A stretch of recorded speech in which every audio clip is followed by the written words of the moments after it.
Shabbat Shalom. Once again, a small message on the portion of the week. As I told you again and again, the Jewish people all over the world are reading the same portion. And this portion is portion Vayechi. It's from Genesis 46, 47, all the way till the blessing of Jacob and so on. It's interesting that the portion is called Vayechi, is life, in Hebrew, life, Chaim, Vayechi. Although the Parashat tells us the story of the death of Jacob. And the first question is why the Parashat is called life when he's talking about death. So the answer is that we know that separating from this world is not the end of the story. There is life after death. And that's the hope that the name of the Parashat gives us. The second, we all know the story of the Parashat. Jacob gathers his children and he says, come to me and I'll tell you, I'll bless you and I'll tell you what the future is going to be to each one of you. And I think we can learn from that calling our kids and blessing our kids and praying over our kids is a very important thing. I don't know if you're aware, if you ever went to a Shabbat meal in a Jewish family, the head of the family, after he blessed the wine and the bread, he comes and he prays, or he lays hands on every child and he blesses them.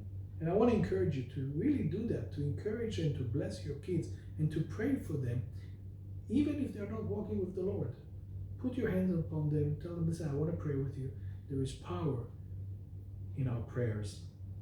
So the parasha is a very known parasha, very important messianic parasha. We all know, and I hope you know, that there is the beautiful blessing of Judah, where Jacob prophesies that the king, the Messiah, will come before Judah will stop being the ruler, or the kingdom of Judah will stop being valid on the earth. And he tells Judah that before the scepter will be removed from Judah, Shiloh will come. And Shiloh, brothers and sisters, for those who don't know, it's one of the name of the Messiah. So the portion is really, really a messianic portion, telling us exactly when the Messiah should have come. It tells us that the Messiah should come before the exile, before the destruction of Judea, before Judea lose control on this place. But when we think on the blessing of Jacob, and we ask ourselves, how come the most important thing, which I believe is the Messiah, Jacob tells Judah, although Judah was not the firstborn, Reuben was the firstborn. So what? Jacob did not say anything to Reuben about the Messiah? Now he did. He did, and you can see it only if you read in the Hebrew. Jacob comes and tells Reuben in Hebrew, Reuben, he gives him four words, Yeter Set and Yeter Oz. He tells him that you will be mighty and you will be strong. In those words,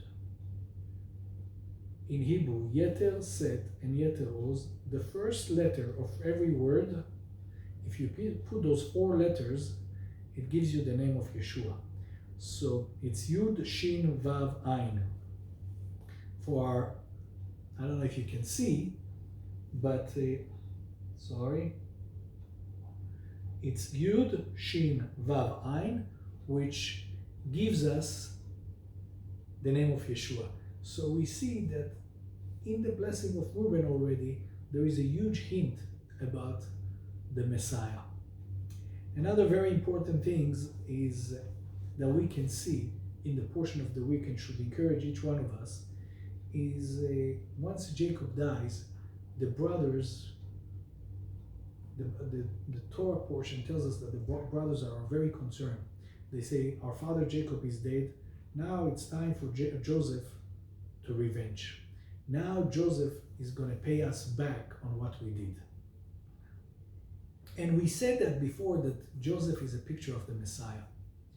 And even in this story, we see Joseph as a picture of the Messiah. Joseph turns to his brother and he says, brothers, you did not understand. I'm not going to revenge you.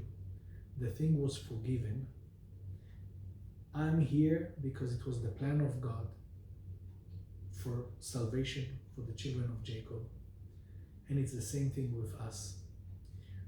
Most of believers, when they repent and they turn back from their sin, it's very hard for them to let go of the guilt, to let go the thought that God is going to punish them.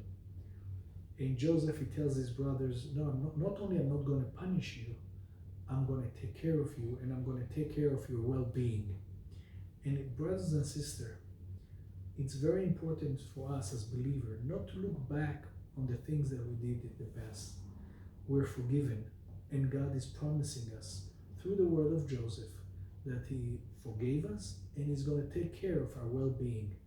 Whenever we are camping in our sin, whenever we are thinking again and again, God is going to punish me, I don't deserve, I'm not good enough, and so on, I paralyze myself from doing what God has for me. So I want to encourage you with the word of the parasha. First of all, the timing of the coming of the Messiahs are very, very clear in the Old Testament. Who the Messiah is very, very, it's beautiful shown in the blessing of Jacob. And the last thing is, you are forgiven. God is not there to punish you because he carried the punishment for you in his Messiah. So therefore, get up, take the dust of guilt and shame away, and say, God, I'm ready to do what you have for me to do in this world. Shabbat Shalom, and God bless you.